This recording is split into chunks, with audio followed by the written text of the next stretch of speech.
Hello traders, hello friends, welcome again to my channel. I'm Coach Jay, and for today's video, let's have a weekly forecast or planning on Euro USD and NCD USD. Okay, but before that, let me remind you that this is not a financial advice. This is not a trade recommendation. This is just for educational purposes only. Alright, so let's begin with the monthly time frame of Euro USD. Okay, as you can see, the price. Okay, as you can see, the price is just bounce from this monthly strong support and demand level. Meaning, once the price reaches this area, nagre-react siya and the price immediately going to the upside. Okay? Okay, so for many occasions, very strong talaga itong support na to, okay? Nagkaroon lang dito ng false breakdown, but then again, okay, nag-act ulit siya as support, okay? And if we will focus on the recent price action that Euro USD is doing, we can observe that the price is forming a inverted head and shoulders pattern, no? Which means there is a continuation to the upside once syempre na ma-broke itong neckline na to. Okay, so far hindi pa naman na-break and as you can see, no, nasa shoulder lang siya and nagre-ranging lang siya dito. Okay, so that's the monthly. Okay, so monthly is quite bullish, okay? Here in the weekly time frame, okay. Alright, so here in the weekly time frame, we really can see that the price is in the range, okay? Alright, so therefore, here in the weekly, the situation is in the sideways market condition, okay? Meaning the price is only within this range of resistance and support, okay? Okay, and last week nga, nag-print ang Euro USD nitong indecisive candle na to, no? Pag kasi nakakakita tayo ng ganyan, okay, we expect na ang price for the succeeding days, okay, ay magre-range lang siya diyan sa area ng support and resistance na yan, okay? Right. So, okay, plot ko lang itong resistance na to dito sa weekly. Okay? Ito yung resistance, ito yung support. Okay? Alright. So, we again expect an indecisive, no? Kasi pag ganyan, very indecisive, no? Ang market. Alright? So, at least we have that level. Ibig sabihin, magpa-plot lang tayo ng magse-set up lang tayo ng trade natin or magte-trade tayo once na ma-reach niya yung resistance na yan and support na yan. Okay.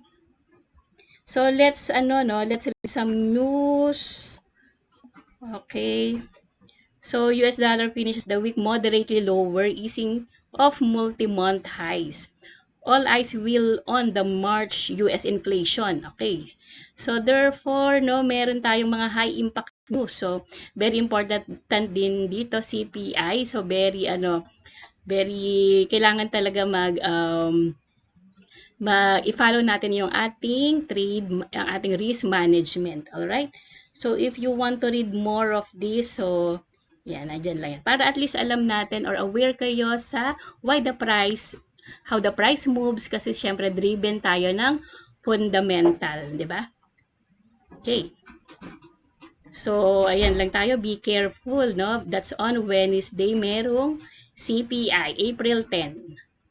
Okay? So, ako, normally, magte-trade lang ako maybe after the news. Pero, syempre, i-check pa rin natin before the news, okay? So, going back. Okay, so please take note that in the weekly time frame, price is in sideways market condition, okay?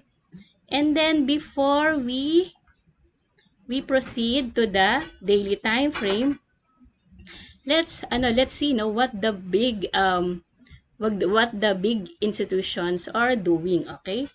So here in the euro, total longs is 188,258 versus shorts of 121,464, all right?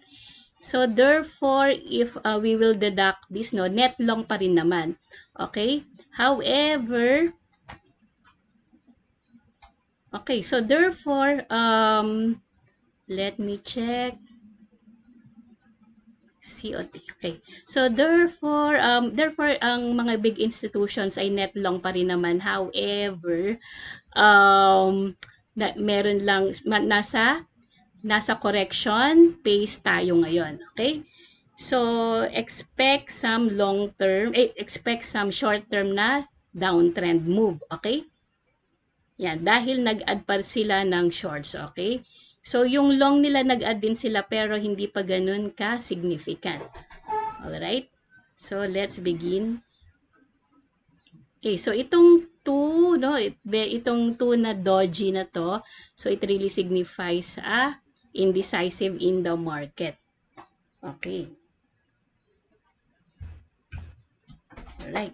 So, ako, since nakapag-plot na ako ng levels ko, itong 2 levels ko, and as you can see naman, no, yung price ay nagke-create siya ng series of lower lows and lower highs. Plus, meron talagang short term na downtrend. Pero, observe nyo, kalakihan ko lang. Yan. Okay, observe nyo itong recent price action. Ulitin ko itong ano ko. Okay. Lower lows, lower highs. Pero, okay.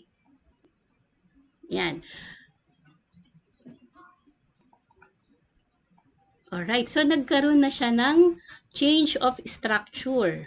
Kasi, na-break niya na itong previous low, okay? And then, nagkaroon na ng impulsive move to the upside. Okay. Yan, so para hindi kayo malito, okay? So, ito yung previous, yan yung previous resistance niya, tapos na-break niya. Okay? Nagkaroon ng breakout dito sa previous resistance na to. So, therefore, okay, so therefore ako, once na i-retest niya ulit tong level na to, maybe I can look for a buy opportunities, okay? Possible din yon. Then, ang target muna ay itong pinaka-late, pinaka-recent na swing high. Okay?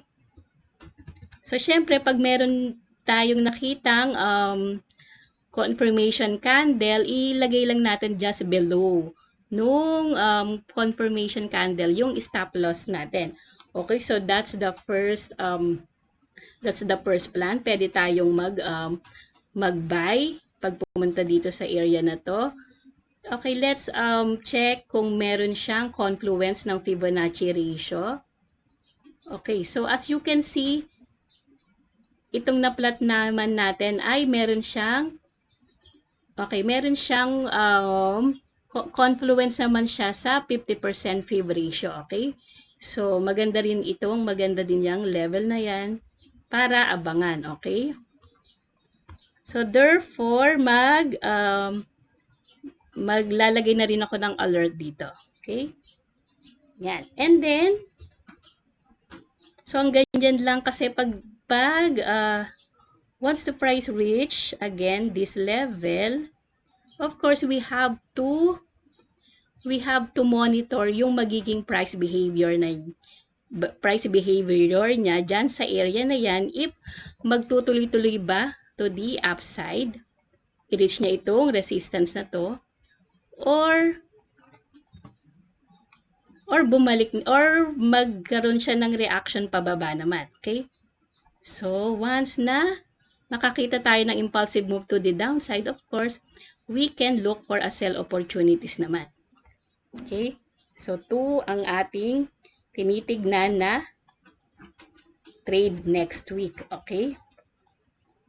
Okay, pero again, merong high impact news, so better na i-observe muna natin yon. Alright. Okay, so and also if we will check the COT report of Euro USD. Okay, so again, all currencies against this so the COT report are all traded against the US. So therefore, para na rin natin tinitignan ang Euro USD. Okay, so with the last report as of April 2, net long pa rin naman ay mas malaki. Okay, so yung long nila ay 52% pero yung short ay nasa 47.67%, although hindi siya nagkakalayo, no? Kaya tingnan nyo, nagkaroon ng indecisive sa market. Okay, so therefore no, in line din naman yung ating analysis na which is sideways. Okay, kaya we have to be very careful. Alright? Okay. So that's it for Euro USD. Now, let's proceed to NCD USD.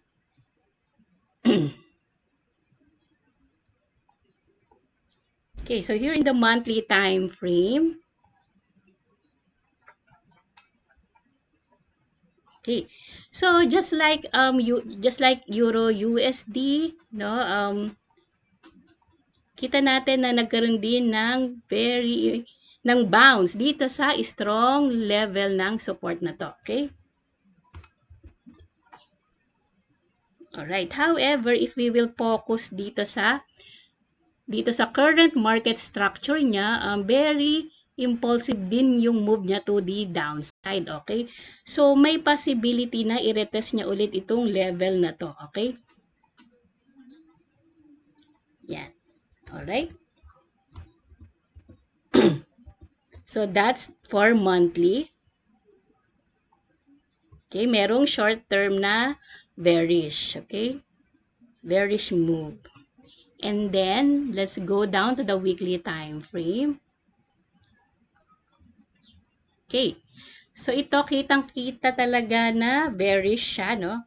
Very bearish ang NCD USD looking at the weekly time frame. Okay, so nag-plot na ako ng Fibonacci. Okay, sa mga hindi pa nakakapanood ng Fibonacci ko na video, please watch po para makita nyo how I use the Fibonacci. Okay, tool. Alright, so mag-plot lang tayo from the swing high to swing low. Okay, kaya so, itong 50% ay lining up naman siya dito sa previous resistance, turned as support, and possible na mag-act din siya as resistance. Okay? Alright. So, syempre, dahil nasa weekly tayo, no? So, expect na medyo matagal dito yung hintayan. Okay, so maybe we can, yan, dito sa daily, okay? Alright, so dito naman sa daily, we can observe this double top formation, okay?